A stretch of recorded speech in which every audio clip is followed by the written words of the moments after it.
Aquí estamos ya de regreso.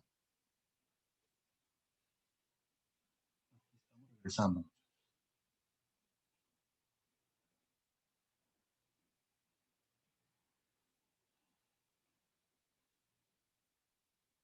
Tengo Fátima, Miguel. Ahorita regreso. Sabadito lindo.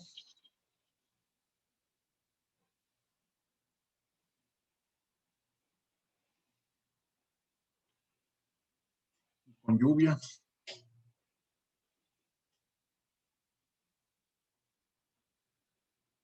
Voy mostrando la pantalla de una vez.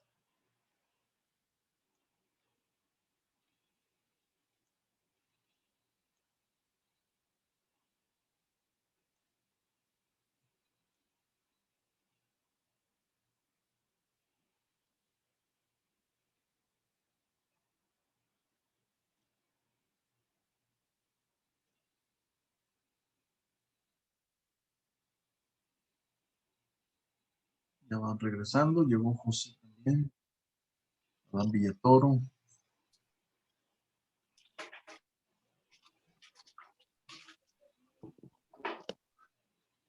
Espérate. Llegó acá la mascota.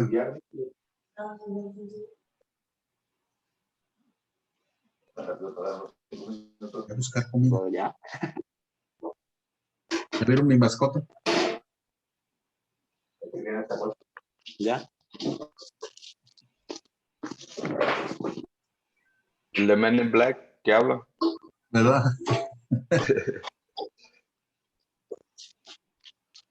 Muy bien, ya tenemos. Tomás, llegó Alejandro también.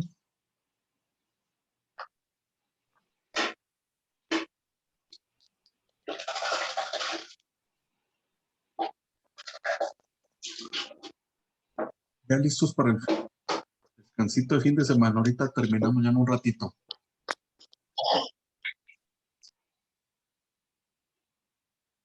De esta segunda sesión de la materia de producción ya está el registro de asistencia también en claro para que no se les olvide. Bueno, faltan muchos todavía. Espero que regresen. De repente en la última clase, ¿cómo se dice? Es que muchos ya no regresan. Espero que no sea el caso. Pero bueno, vamos a iniciar. Nos quedamos aquí. Hicimos el último cálculo de este ejemplo de correlación entre dos variables, ¿no? Esta técnica de las 7 herramientas básicas de correlaciones se utiliza mucho cuando se trata de descubrir si la causa de un problema viene de dos variables que dependan la una de la otra. Entonces, cuando calculas tu R, si la R es muy baja, pues no depende la una de la otra. Entonces, pues, si no, hombre, ¿sabes qué? Vamos a buscarle por otro lado porque la R está muy baja. Sin embargo, si sí hay una R de arriba de 7, 8, punto 7, punto 8, punto 9, entonces sí por ahí puede ir el problema porque hay una alta correlación. El R entre más se acerca a 1.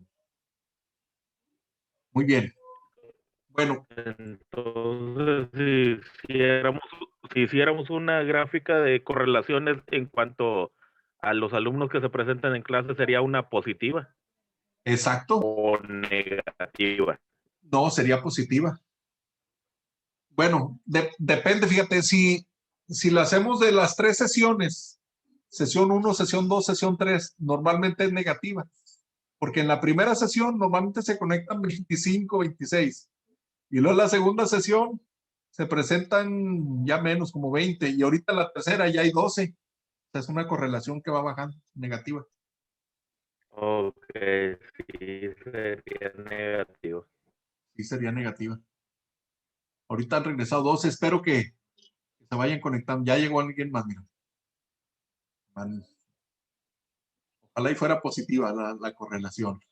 Y eso que comentas, Alejandro, es muy bueno, ¿verdad? Porque ese sentido de análisis, a veces incluso no necesitamos ni hacer la gráfica, porque estamos analizando los números acá en nuestra mente, y así es en las fábricas, ¿verdad? Pero sí ya, pues para a la hora de atacar un proyecto, eso ya es necesario estampar los datos en tablas y hacer los cálculos. Muy bien. Lo que sigue en el tema de esta materia de producción tiene una alta relación con la materia de calidad, precisamente, que son los gráficos de control. Los gráficos de control los veíamos hace rato en la materia de calidad, pero no vimos cómo se hacen y eso lo quiero abordar aquí. Veíamos en la otra materia que hay gráficos de control por variables y por atributos. Los de variables son los más usados, realmente, porque en la industria maquiladora normalmente estamos controlando longitudes, diámetros, aquí dice volumen, peso. En el caso de los procesos de, por ejemplo, de inyección de plásticos, ahí se controla el peso normalmente de las piezas plásticas, ¿no?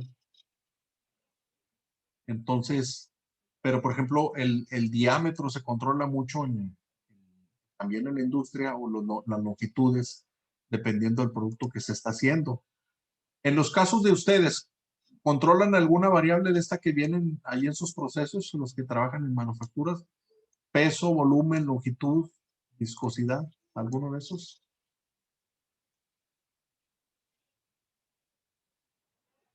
Acá pues en Aptiv, longitud de los arneses. Sí, no, el peso de los kits. El peso de los kits se controla, correcto, pasan por la báscula, ¿no? Muy bien. Ahí, dependiendo yo creo que mucho de los productos, ¿verdad? En el caso de las refresqueras, pues se controla el volumen, ¿verdad? En litros, el ejemplo que veíamos hace rato en la materia de calidad de la cerveza. Muy bien. Entonces, en todos esos se pueden hacer gráficos de control de variables, ¿verdad? Y de atributos, pues son las famosas piezas de los que pasan o no pasan, o bueno y malo, ¿okay?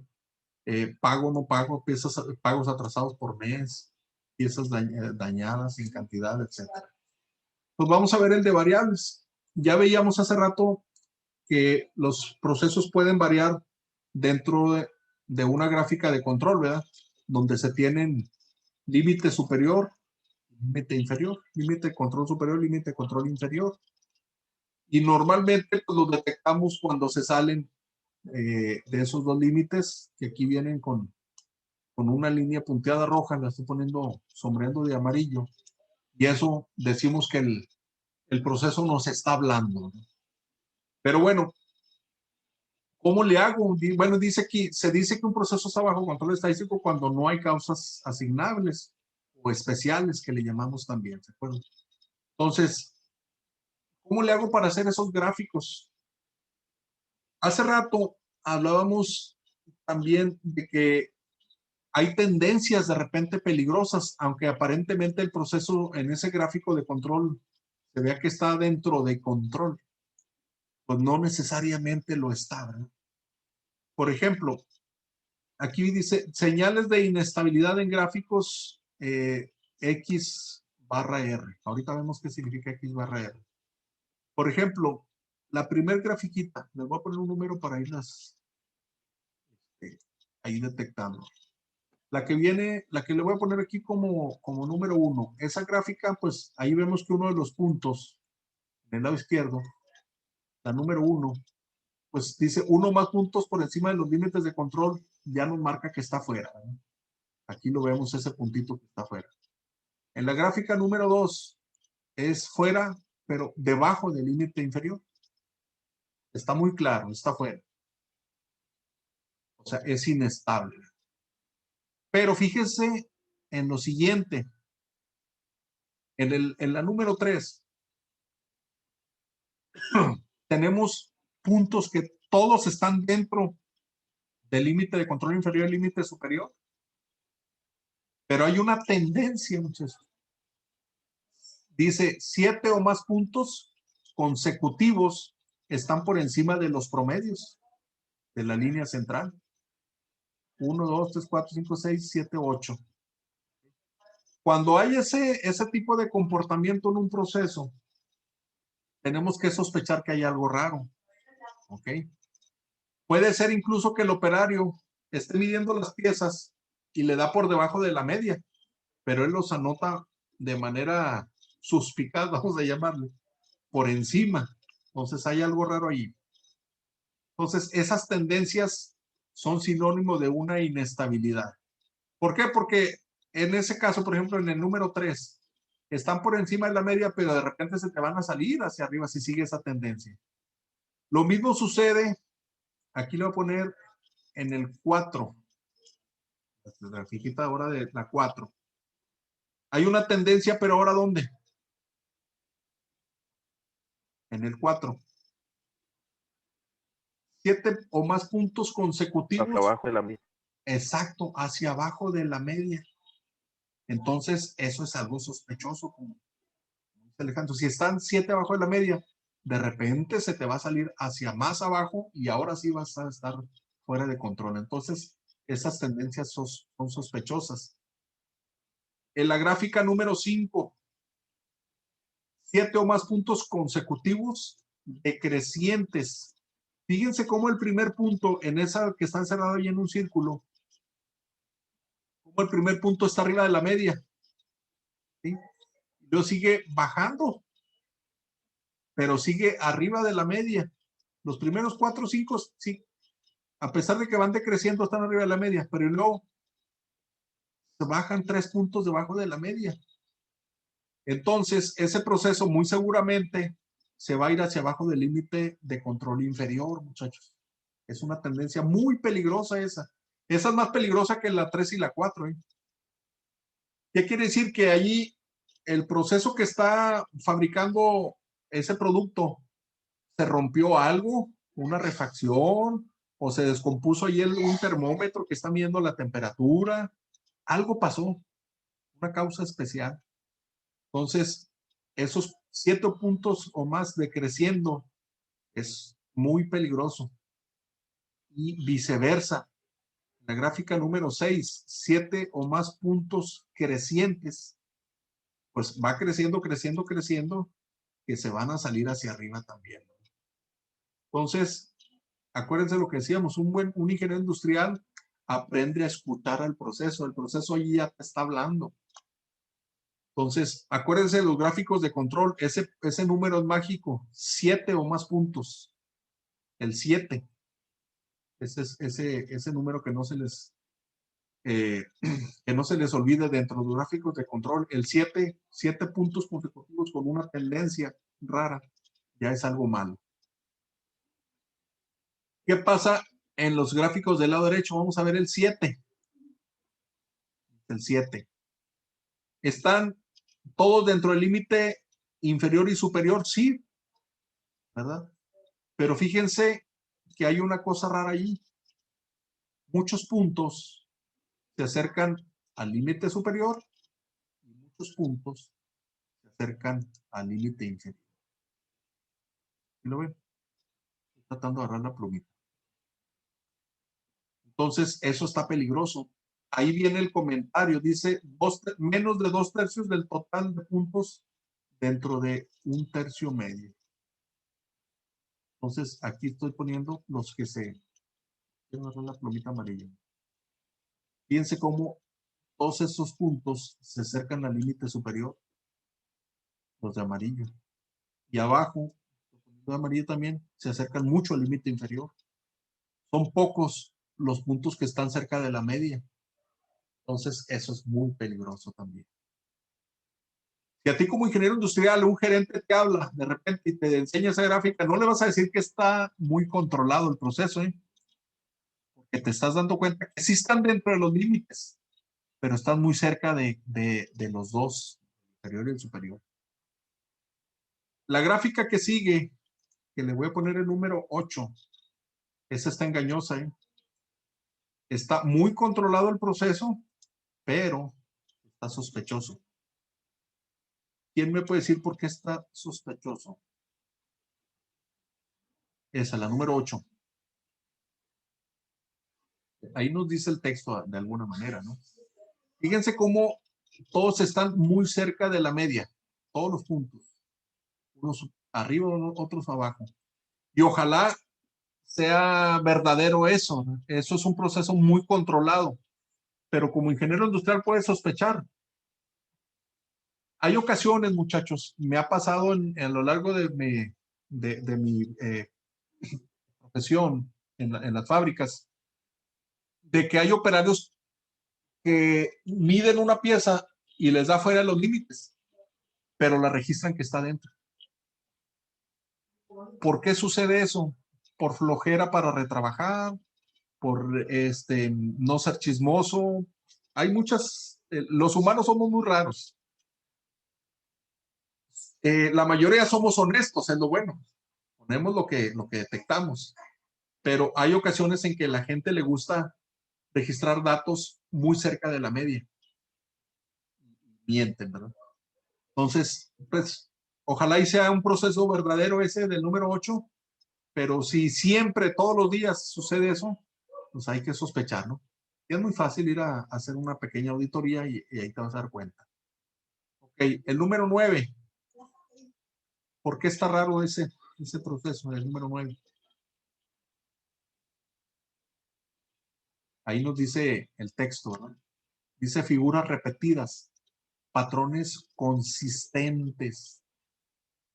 Fíjense, imagínense que esa gráfica se está haciendo para los 3 turnos.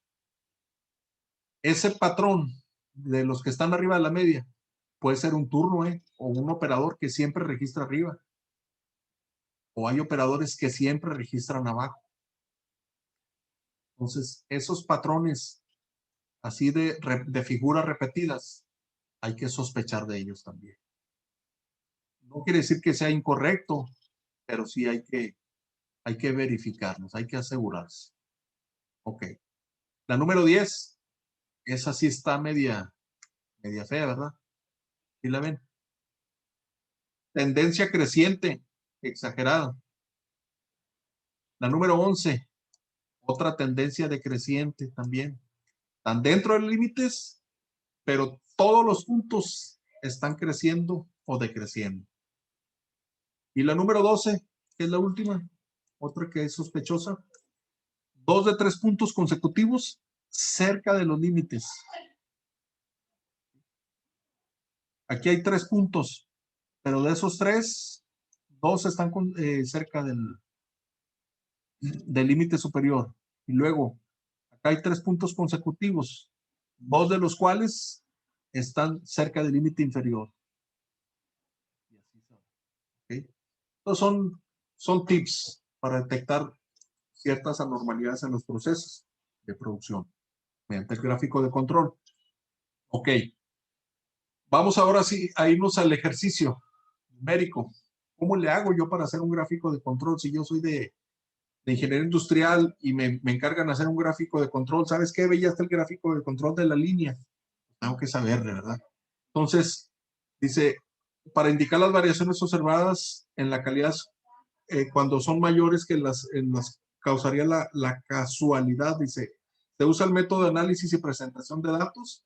El método de la gráfica de control para variables es un medio visualizar de variaciones que se presentan en tendencia central y en la dispersión.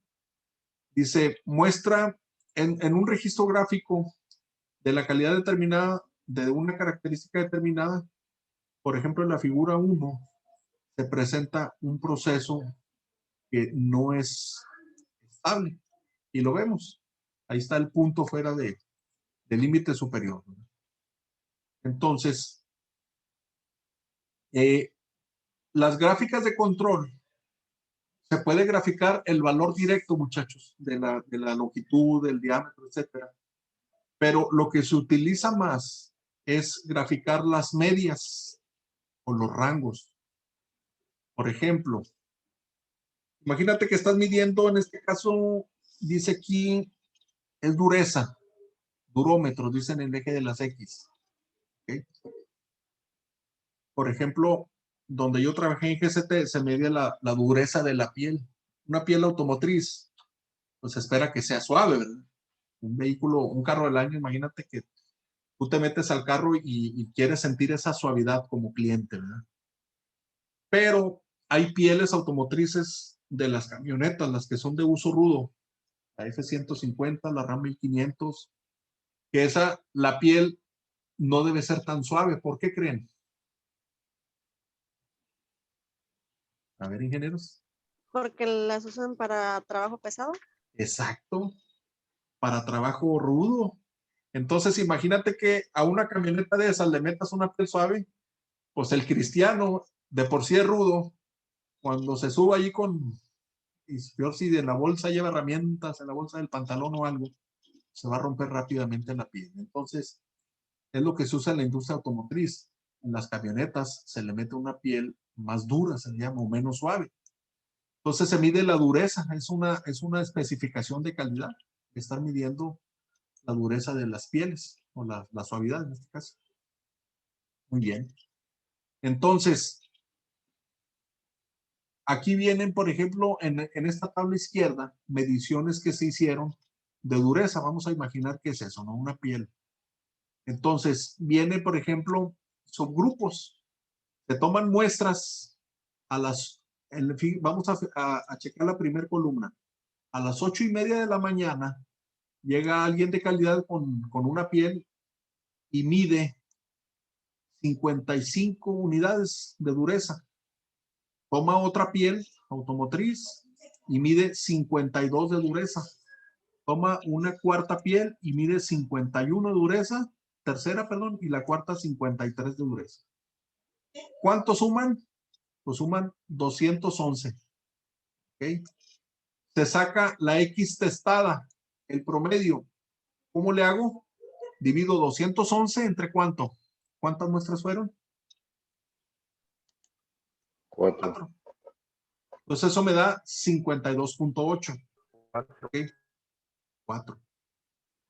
Y luego, si tú eres el ingeniero que va a hacer este gráfico de control, regresas en media hora, tomas otras 4 pieles de allí de la línea, les mides la dureza. Ahora midieron 51, 52, 57 y 50. Ahora la suma fueron 210. ¿Cuál es la X testada?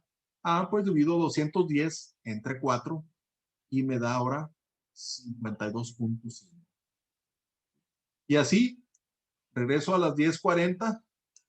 Cada hora más o menos estoy regresando, se fijan.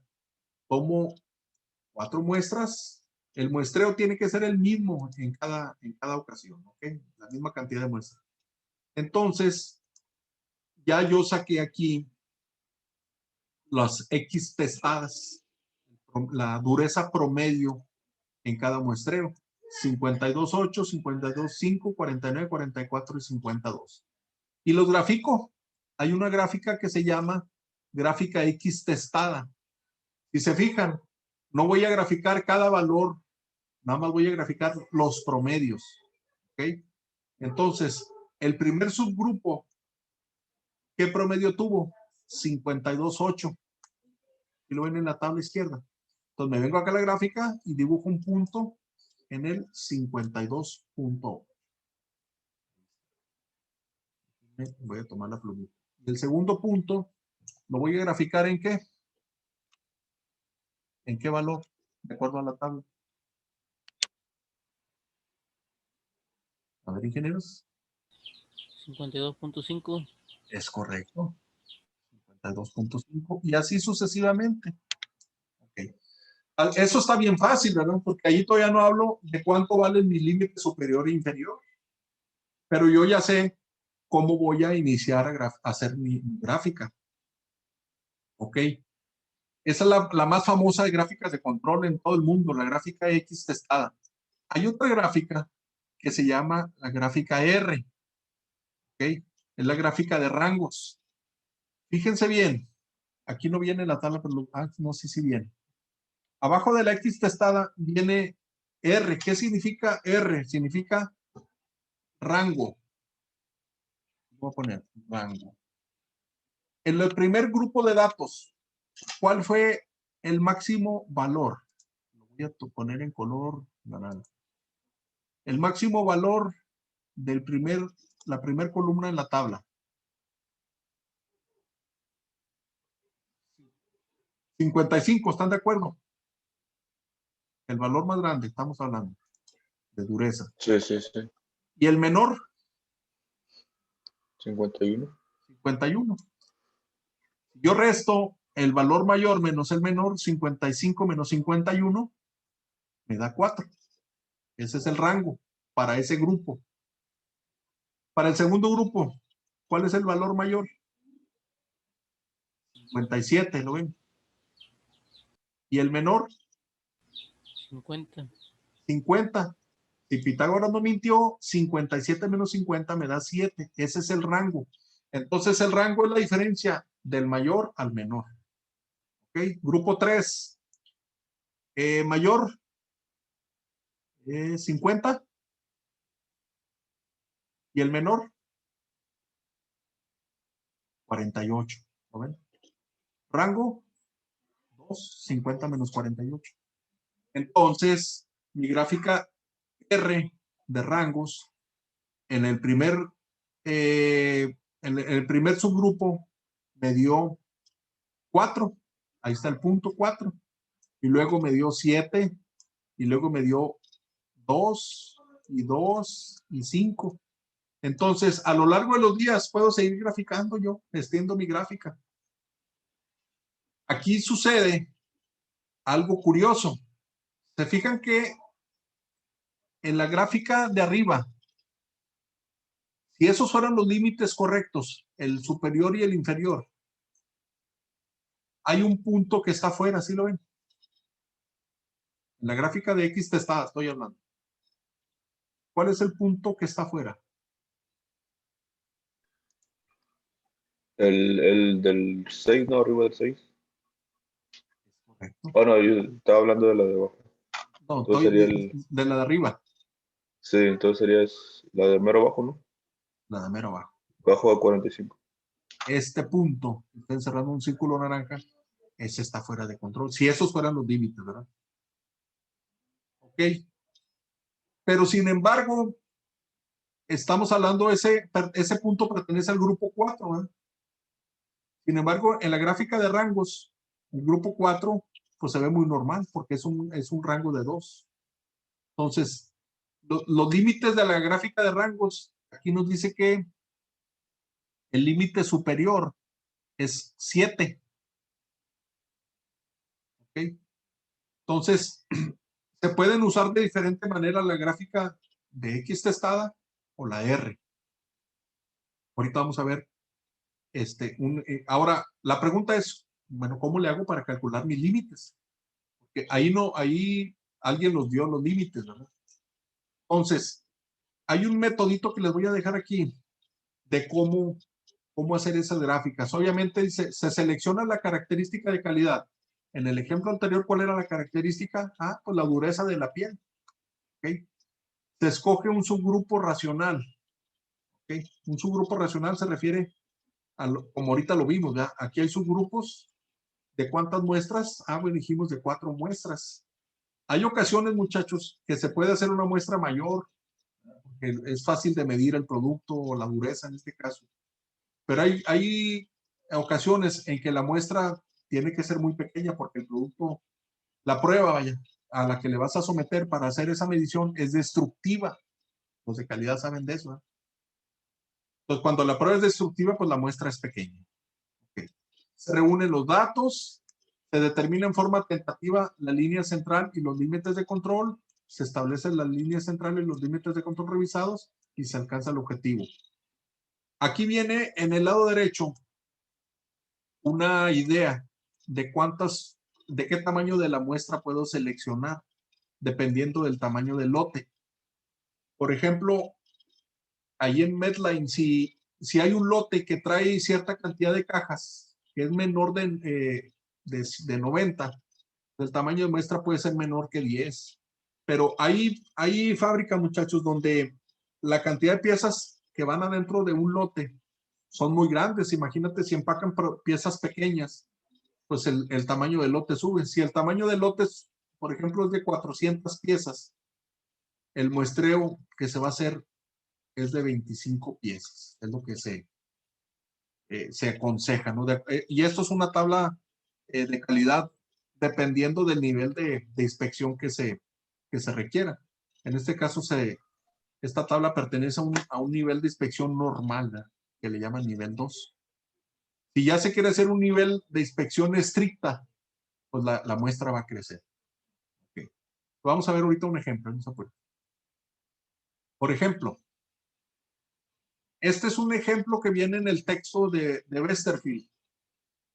¿Sí conocen lo que es un chavetero o una chaveta? Hay ciertos artículos, muchachos, por ejemplo, los motores en las licuadoras o en un taladro, qué sé yo. Vienen, o los abanicos, es más, este es bien típico del abanico de aire de la casa. Traen al eje, se le mete las aspas y las aspas traen una chaveta para que no se muevan las aspas contra el eje, ¿verdad? Entonces, esa chaveta, aquí viene dibujada, es esa pieza que se inserta en un orificio. Y el orificio se llama chavetero.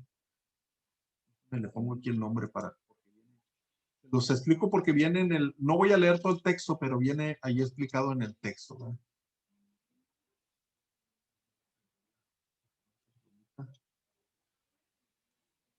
Entonces, aquí de lo que se trata es de medir esa profundidad de eso que estoy señalando ahí con una línea verde.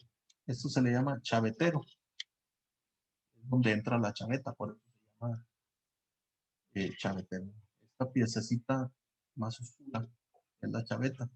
Entonces, si en una fábrica se están haciendo ese eje, produciendo piezas, esa profundidad de la chaveta tiene que ser pues muy parecida de pieza a pieza, ¿no?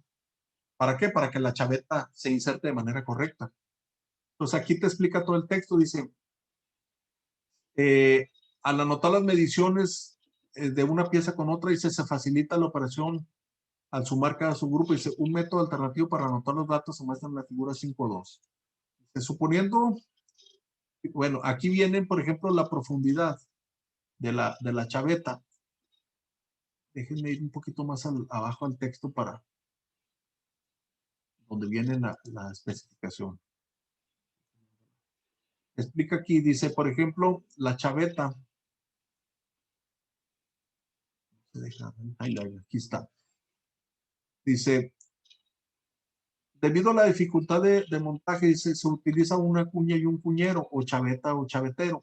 El equipo del proyecto recomienda usar la gráfica XR, como lo comentamos ahorita. Dice, la característica de calidad que se va a medir es la profundidad del chavetero. En el eje, que de 6.25 milímetros o 2.25 pulgadas, si se usa un subgrupo racional de 4, un técnico tiene 5 subgrupos por día. Acá están arriba los subgrupos, ahorita lo vemos. Durante 5 días. Se miden las muestras, se calculan los promedios de X testadas. Para simplificar, se codifican las mediciones individuales a partir de 6 milímetros. O sea, en vez de poner 6.25, se pone 25, por ejemplo. Entonces, la primera medición, por ejemplo, si es 6.35, nada más se anota el 35. Entonces, si se fijan, aquí vienen en la tabla, el primer subgrupo se tomó en esa fecha, diciembre 26, ahí viene la hora, y se tomó una muestra, una pieza, se midió la profundidad y mide 35. La segunda pieza mide 40, la tercera 32 y la cuarta 37. ¿Okay? Esa persona regresa el mismo día a las 11:30, toma una segunda muestra, grupo de muestras, son 4 muestras, ¿verdad? 46, 37 y 36 y 41 son las que midió. Y luego el mismo día regresa a la 1:45, toma otras 4 muestras, 34, 40, 34 y 36. Y así te vas muestreando, ¿verdad? Si tú como ingeniero te piden un muestreo, se recomienda que sea durante varios días a horas diferentes, así como se ve aquí, ¿ok? Y lo que sigue, sacamos la X testada de cada grupo. 35, 40, 32 y 37. Lo sumamos y lo dividimos entre 4 y me va a dar 36. ¿Ok? Nada más que como le habíamos quitado a las medidas el 6, le ponemos 6.36. Para simplificar, nada más era. Lo correcto es que aquí, en todo lo que ya sombré en amarillo, en todas las muestras, sea 6.35, 6.40, 6.32, 6.37. Es lo más correcto. Entonces, todas estas medias son las que vamos a graficar. ¿Ok? Ahora, los rangos. ¿Cómo dijimos que era? El mayor menos el menor. En el primer grupo, por ejemplo, el mayor es 40 y el menor es 32. La diferencia es el rango, 0.08. Y en ese grupo es 0.10 y así sucesivamente. Ahí como observador, como ingenieros, le puedes poner una columna de comentarios y ahí poner comentarios que puedan afectar el resultado. Por ejemplo, el que registró aquí puso operador temporal nuevo. Ahí hizo un registro de que ese día, a esa hora, estaba trabajando un operador temporal nuevo ahí en la estación. El día 29 hubo otro registro. Tubo de aceite dañado, material mal. ¿Okay? Entonces ya tengo yo los datos X testada y R para hacer mis gráficas. Voy a pasarme a la página siguiente. Ahora, ya para graficar mis datos, los puntos no tengo problema en graficarlos. Necesito ahora saber cuánto van a valer mis límites superior e inferior. ¿Ok? Entonces, para esos límites, yo necesito hacer un cálculo que se llama X doble testada. Toda la columna que estoy encerrando en la tabla es la X testada, ¿verdad? ¿Cuál sería la X doble testada? Pues el promedio, ¿verdad? El promedio de promedios, ¿verdad? Entonces, esos 160.25 lo divido entre toda la cantidad de subgrupos, que son 25. ¿Ok? Entonces, la X doble testada, ahí lo estoy sombreando en el lado derecho, me da 6.41 milímetros. Entonces, la X doble testada es la media de medias, se llama en la estadística. Esa media de medias se utiliza para calcular mi límite superior e inferior. Ahorita lo vamos a ver. Y luego hago lo mismo con los rangos. La segunda columna en la tabla. Sumo todos los rangos y me da 2.19, ¿no ven? Ahora, el rango promedio, allá en el lado derecho, lo calculo es con el 2.19 entre 25. Y eso me da 0.0876 milímetros. Entonces yo ya tengo la media de medias y la media de rangos. Entonces, voy a utilizar unas fórmulas, las voy a sombrear aquí de color diferente, para calcular mi límite superior y mi límite inferior. Primero, hago el cálculo para la gráfica de medias. ¿Okay? Límite superior e inferior. Eso es igual a la X doble testada más un valor que se llama A2. Ahorita vamos a ver de dónde sale el A2 multiplicado por el rango promedio. Y el límite inferior se parece, nada más que en vez de ser suma, va a ser resta de esos. X testada menos A2R. ¿Cuánto vale mi X doble testada? Ah, pues la acabamos de ver arriba, ¿verdad? Vale 6.41. ¿Sí la ven? Me agarro mi pluma amarilla. Sustituyo aquí nada más, 6.41. Y luego, más la multiplicación de A2 por R. Ahorita vemos de dónde sale ese A2. La R, ¿cuánto vale, muchachos? R testada, 0.0876. Aquí lo sustituimos. Entonces, en el límite, en el lado derecho, en el LCL, hacemos lo mismo. Ponemos el 641 y el 0.876. Nomás que ahí va un número negativo de por medio. El símbolo negativo, perdón. Ese valor de A2, hay unas tablas en estadística que de ahí surge del tamaño, dependiendo del tamaño de la muestra. Si se fijan, como en este caso vale 0.729. Voy a cambiar de slide para ver de dónde viene ese valor. Viene en el apéndice B del libro de Westerfield. Aquí se lo voy a poner en la pantalla. Fíjense cuánto vale el 0.729. Voy y veo la tabla. Esta es la tabla de factores para calcular líneas centrales y límites de control de 3 sigmas.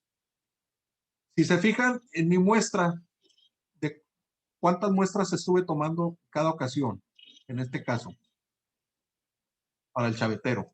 4, ¿se fijan? 4 cada ocasión. ¿Sí lo ven? ¿Sí? 4, 4, 4, 4. ¿Ok? ¿Y cuántos subgrupos tomé? 25. Me voy a la tabla. Me voy aquí. Selecciono el renglón donde dice, la primera columna dice tamaño de la muestra N. Yo tomé tamaño de muestra 4. Lo que estoy buscando es el valor de A2 para la tabla de promedios. Entonces, aquí veo que tengo la A2 y coincide con el renglón 4, marca 0.729. ¿Sí lo ven? Ahí lo sombré de amarillo. Otra vez, busco mi columna de tablas promedios donde venga A2, que es la que necesito en la fórmula, para un tamaño de muestra 4, vale 0.729. Me regreso. Y es lo que puse aquí nada más, ¿verdad? A2, que lo necesito ahí en la fórmula, vale 0.729 para los dos límites. Y ya nada más hago la operación. Entonces veo aquí que mi límite superior, ya calculado, vale ¿cuántos milímetros? 647. El límite superior. Y el límite inferior, 635. 647 y 635 para mi gráfica de medias. Para mi gráfica R de rangos es otra fórmula diferente, pero se usan las mismas tablas. Esta está más directa. El límite superior para la gráfica de rangos es una variable que se llama D4 por la R testada. Y para el límite inferior es D3 por la R testada. Entonces, la R testada ya la habíamos calculado ahí arriba, ¿se acuerdan? Voy a cambiar a mi color amarillo. La R testada era 0.0876. La sustituyo allí. Ya nada más me falta ir a buscar a las tablas el valor de D3 y D4 para el tamaño de muestra N igual a 4. La tabla, voy a cambiar. Estoy en el mismo renglón 4 hasta la derecha. Localizo el valor de D3, que es 0, y de D4, que es 228.2. ¿Sí? Hay más letras en esta tabla, ¿se fijan? B3, B4, B5 son para otro tipo de gráficas que se hacen. ¿Okay? Entonces, ahorita el que me interesa es D3 vale 0 y D4 2.28. Ya nada más me regreso y sustituyo. Vale 2.28 el D4 y 0 el D3. Entonces, ya tengo mis límites tanto inferior como superior para la gráfica de rangos. Punto 20 y 0. Entonces, yo ya puedo hacer mis gráficas. Aquí vienen. Se los dejé en la misma filmina, nada más que sustituyo las gráficas. Aquí dijimos que el límite superior para la X testada es 647. Vemos la gráfica a la izquierda. 647. ¿Lo ven? Luego, el límite inferior para la gráfica de X testadas es 635. Aquí está, 635. Ya, ahí grafico todos los puntos. ¿Proceso en control o fuera de control, ingenieros? En base a esa gráfica de promedio. Sé que este está fuera, ¿verdad? Fuera, aquí está. Valor fuera, valor fuera. Ok. Gráfica de rangos. Voy a cambiarle la plumita ahora en color verde. Los límites, superior para rangos. Lo calculé, era 2.282 por 0.876, me dio 0.20 milímetros. acá lo tengo en la gráfica izquierda, punto 20 es el superior, y el inferior me dio 0 porque el factor de 3 era 0 y iba a dar 0. Ahí está, 0. Gráfica de rangos. Me marca proceso dentro del control o fuera del control.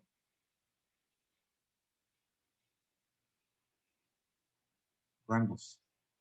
Fuera. Hay un muestreo, un promedio de rangos que se salió del límite superior, que es ese de punto 30. Entonces, esa es la manera correcta de hacer un gráfico de control de X o R. ¿Verdad?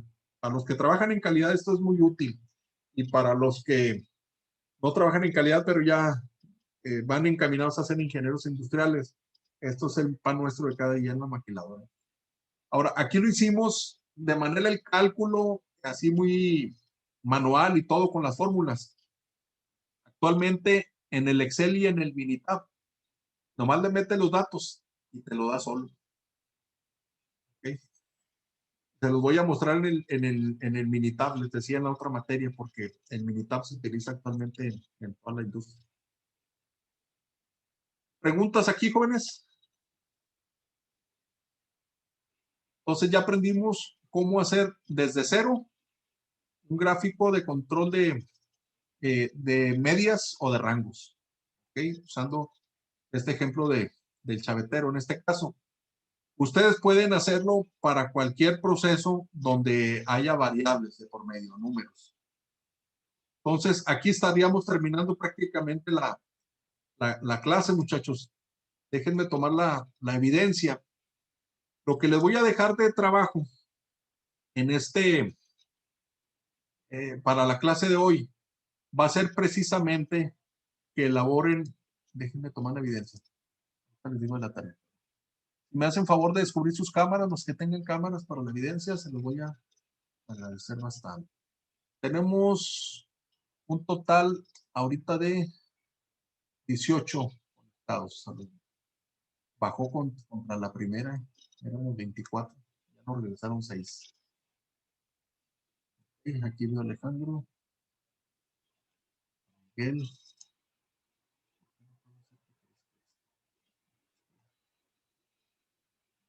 a Jesús Alfredo Zamora, Vázquez, Cervantes y a Fátima.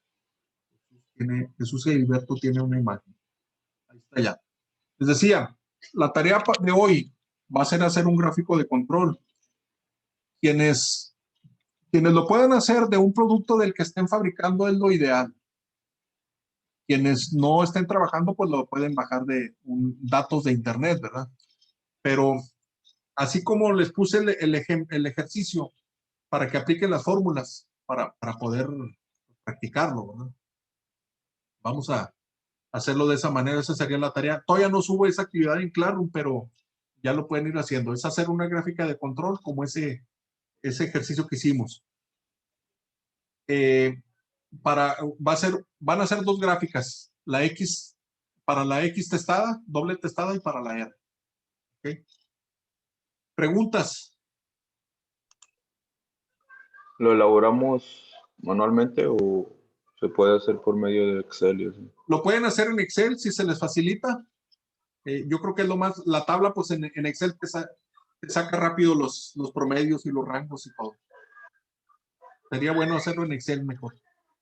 El que lo quiera, el que no tenga la facilidad del Excel, pues lo puede hacer en una tabla así manual, ¿no? Ok. Y pues bueno, ahí les puse las fórmulas. Ahí viene también la tabla de los factores, donde viene el factor D3, el D4 y el A2 para los cálculos. Si tienen alguna duda, ya saben, ahí tienen mi correo, mi WhatsApp. ¿Ok?